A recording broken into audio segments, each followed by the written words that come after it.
रामकृष्ण हरी.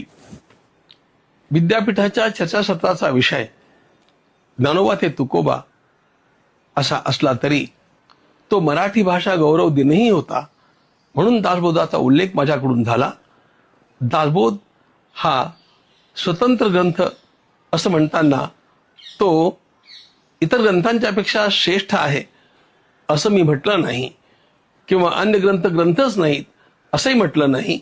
तो वेगळ्या प्रकारचा ग्रंथ आहे इतकंच मला रचनेच्या दृष्टीनं म्हणायचं होतं. पण विद्वानांनाही हे लक्षात येणं अवघड होऊ लागलं.